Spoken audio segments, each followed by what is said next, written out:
और टक्कर की बात तो बिल्कुल दिखाई नहीं दे रही। जो पहली बात तो उनकी पार्टी का इतिहास जब बताना बहुत ज़रूरी है, नए पीढ़ी के लोग नहीं जानते। पहले हमारे ब्लॉक कांग्रेस कमेटी के अध्यक्ष हुआ करते थे आदरणीय भूपेश जी, उस समय विधायक थे। उसके बाद उन्होंने पार्टी बदला, निर्दलीय हुआ, फिर राकपा गए, फिर भाजपा गए, तो लगातार पार्टियाँ बदलती रही। और ऐसे लोगों पर उम्मीद क्यों करेंगे, लोग उनको जानते हैं। जब विधायक थे तो लोगों के साथ मारपीट करना उनका काम था। सांसद बने तो 5 साल कभी गांव आए नहीं, किसी गांव पैसे दिए नहीं हैं। अब उनको प्रत्याशी बना दिए गए तो मजबूरी समझ कर आ रहे हैं। और उनका रिकॉर्ड तो वैसे भी ख़राब है, इस बार भी रिकॉर्ड ख़राब होना है। ऐसे तो अमित जोगी का यहाँ कोई वर्चस्व नहीं है। जिंदा है। छत्तीसगढ़ का एकमात्र डिजिटल प्लेटफॉर्म छत्तीसगढ़ तक में आपका स्वागत है। मैं रघुनंदन पंडा। आज हम हैं छत्तीसगढ़ के दुर्ग जिले के सबसे वीवीआईपी विधानसभा पाटन विधानसभा के पतरा गांव में। ये पतरा गांव के रहवासी हैं। आज हम चौपाल कर रहे हैं। इस चौपाल में गांव के सभी अच्छे रहवासी हैं, युवा वर्ग भी है, बच्चियां भी हैं, सर्विस क्लास वाले भी हैं, सेवानिवृत्त वाले भी यहाँ के गांव के रहवासी हैं। हम बात करते हैं। सबसे पहले हम गांव के वरिष्ठ नागरिक से बात करते हैं। नमस्कार जी। नमस्कार। कल जो चुनाव हुआ विधानसभा का, किस मुद्दे पर आपने मतदान किया? कल का चुनाव, अब मुद्दे क्या बोले, जितना घोषणा हुआ है, इसके पहले घोषणा हुआ था हमारे मुखिया जी का, पूरा हुआ है। 30 घोषणा में 51 घोषणा पूरा हुआ है। और इसके बाद अभी और इस घोषणा हुआ, अभी हुआ जो चुनाव के पहले घोषणा हुआ है, वो घोषणा पूरा होगा। इसी उम्मीद से हमने दाऊ जी को वोट किया है। दाऊ जी कौन बताएंगे? दाऊ जी भूपेश बघेल जी हमारे, यही हमारे मुखिया हैं। और हमें पूर्ण विश्वास है कि हमारे मुख्यमंत्री जी जो पहले थे और अभी भी मुख्यमंत्री के रूप में हमने उसको वोट दिया है। चाचा वर्सेस भतीजा पाटन में अब भारत में बहुत प्रसिद्ध रहे। चाचा ने भूपेश बघेल जो मुख्यमंत्री विधायक भी हैं पाटन के, और भतीजा ने विजय बघेल जो सांसद दुर्ग जो भाजपा के प्रत्याशी रहे पाटन विधानसभा से। दोनों में कैसी टक्कर रही? और टक्कर की बात तो बिल्कुल दिखाई नहीं दे रही, क्योंकि हमने 2003 में उनको पहले भी हरा चुके हैं। पहली बात तो उनकी पार्टी का इतिहास जब बताना बहुत ज़रूरी है, नए पीढ़ी के लोग नहीं जानते। पहले हमारे ब्लॉक कांग्रेस कमेटी के अध्यक्ष हुआ करते थे आदरणीय भूपेश जी, उस समय विधायक थे। उसके बाद उन्होंने पार्टी बदला, निर्दलीय हुआ, फिर राकपा गए, फिर भाजपा गए, तो लगातार पार्टियाँ बदलती रही। और ऐसे लोगों पर उम्मीद क्यों करेंगे, लोग उनको जानते हैं। जब विधायक थे तो लोगों के साथ मारपीट करना उनका काम था। सांसद बने तो 5 साल कभी गांव आए नहीं, किसी गांव पैसे दिए नहीं हैं। अब उनको प्रत्याशी बना दिए गए तो मजबूरी समझ कर आ रहे हैं। और उनका रिकॉर्ड तो वैसे भी ख़राब है, इस बार भी रिकॉर्ड ख़राब होना है। और रिकॉर्ड मतों से हम लोग जीत रहे हैं और फिर से दोबारा हमारी कांग्रेस की सरकार बन रही है। और रही बात काका भतीजे की बात, तो भाई काका भतीजा का रिश्ता कैसा होता है? जो अब खुद का भाई होता है उसका लड़का को हम भतीजा बोल सकते हैं। और गांव में गोतियारी रिश्ता रहता है, वो अलग चीज़ है। लेकिन जितने भी समाचार पत्रों में या चैनल के माध्यम से काका भतीजा करके ओबलाइज किया जाता है, मैं समझता हूँ ये गौण विषय है। और अगर चाचा भतीजा का अगर रिश्ता है तो माननीय मुख्यमंत्री जी की माता जी जब स्वर्गवास हुई उस समय उनको मुंडन कराना चाहिए था। तो उनको मुख्यमंत्री जी को गाली देने के से उनके पास रहा नहीं, कोई मुद्दे में कभी आज तक उन्होंने बात की नहीं है। और उनके पास मुद्दा का अभाव रहा है। उन्हें घोषणा पत्र समिति का अध्यक्ष बनाया गया, लेकिन घोषणा पत्र क्या लेकर आए? खोदा पहाड़ निकली चुईया। जो हमने जो 2018 में जो घोषणा पत्र बनाए थे, उसी घोषणा पत्र की पूरी नकल कर दी है।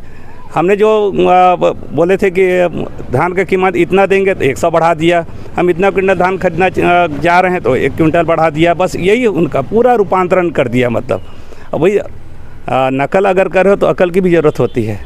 और शायद उनके पास क्या है आप लोग देख रहे हैं। नकल के लिए भी अकल की ज़रूरत है, ये गांव के रहवासी कह रहे हैं। मैं दूसरे नागरिक के पास आता हूं। कर्ज माफ़ी भूपेश सरकार ने फिर कहा है जी, कितना सार्थक है? बहुत सार्थक है साहब। हम 2018 में जब मुख्यमंत्री जब चुनाव हुई से तब वो बोल रही से किसान के कर्जा माफ़ी करूँ के हमारो कर्जा रही से किसान 2018 में मोर कर्जा माफ़ी करीस। अभी जब चुनाव हुई तो फिर किस कीमत किसान मन के कर्जा माफ़ी करूँ कि धान ला 20 क्विंटल लूँ के वो 3200 रुपये दूँ के, तो हम वही भरोसा में वोट दे हैं बोला और मुख्यमंत्री बनी ये पूरा पक्का है। आप क्या कहना चाहते हैं? मैं ये कहना चाहता हूँ, मेरा अनुभव जो भैया ने मुख्यमंत्री बना है तब से इतना कार्य किया है कि ऐसा कोई वर्ग को नहीं छोड़ा है। वो सबके लिए फ़ायदा ही चीज़ निकाला है, चाहे वो महिला हो, चाहे पुरुष हो, चाहे बच्चे हो, चाहे कोई भी वर्ग के हो। ऐसा मुख्यमंत्री कभी नहीं था। क्या मुद्दा आपके पास रहा जो आपने वोट किया?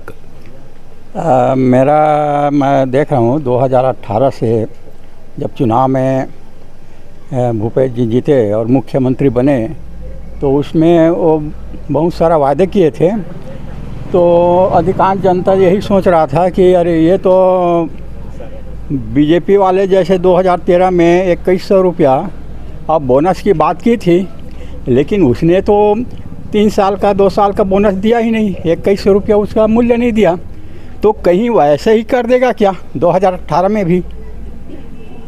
लोगों का यही था। लेकिन जब उसने तत्कालिक ये में कर्जा माफ़ी किया और बाकी जो घोषणा किए थे उसको पूरा करना चालू किए तो लोगों में एक भरोसा आया और वहीं से लोगों ने उसको बोलना शुरू किया कि भरोसा है, भूपेश है तो भरोसा है। ये शब्द वहीं से उजागर हुआ और ये लोगों को, हर व्यक्ति को उनके योजना का लाभ मिलना चालू हुआ। तो समझ में आ गए कि नहीं, ये भाजपा वाले केवल बोलते हैं, करते नहीं हैं, लेकिन कांग्रेस वाले पूरा किए हैं। भाई साहब कह रहे हैं कि भूपेश से तो भरोसा है, कांग्रेस ने हर काम किया है, ये तो समय बताएगा। चाचा भतीजा, चाचा यानी भूपेश बघेल, भतीजा यानी विजय बघेल, दोनों की लड़ाई में पीछे से एक थे अमित जोगी। कितना वोट काटेंगे दोनों पार्टी का? ऐसे तो अमित जोगी का यहाँ कोई वर्चस्व नहीं है, इसलिए वहाँ उसका कोई ये नहीं है। चाचा तो चाचा हैं, चाचा तो अच्छा वर्क किए हैं पिछले कार्यकाल में, इसलिए इस चुनाव में भी आगे रहेंगे। आप क्या कहेंगे? ठीक है, ठीक है। आप? काका जिंदा है, काका जिंदा है। और आराम से इधर हाँ बोलिए। काका जिंदा है। मुख्यमंत्री का ऐसा क्या काम जो आपको अच्छा लगा? मुख्यमंत्री बहुत बढ़िया काम कर रहे हो। क्या काम है? दुनिया देश ला बना के रखे हो वहाँ। लेकिन शराबबंदी तो नहीं हो पाई। ऐसा कुछ नहीं, शराबबंदी कोई मतलब नहीं है सर हमको। नहीं है, शराबबंदी नहीं होना चाहिए। शराबबंदी होना चाहिए।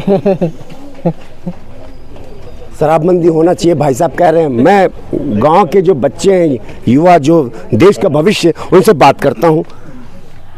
आपने वोटिंग किया है? हाँ। क्या मुद्दे समझ के आपने वोट दिया है? जो भी पार्टी को आप दिए होंगे, नाम पार्टी का नाम बताऊँ? नहीं, पार्टी का नाम आप अपना नाम बताइए। अच्छा, हम लोग तो भूपेश बघेल को दिए हैं और सबसे पहली बात तो उन्होंने इतनी सारी योजनाएं उन्होंने बनाई हैं, है ना। तो जितनी भी योजनाएं रही हैं तो पुरुषों के लिए जितना रहा है उतना महिलाओं के लिए भी रहा। तो उन्होंने तो सबसे पहले इक्वालिटी को ही प्रूव किया है। तो हम लोग के लिए, क्योंकि हम लोग लड़कियाँ हैं, हमको ज़्यादातर हम कहीं जा नहीं पाएंगे, नहीं कर पाएंगे, हमको इक्वालिटी मिलती नहीं है, लेकिन उनकी योजनाओं में ये चीज़ है। तो हम लोग भी वही सोच करके आगे बढ़ रहे हैं और वही हम, मतलब उन्हीं से हम इंस्पायर हैं और उनको तो वोट हम दिए हैं, मतलब भूपेश बघेल को।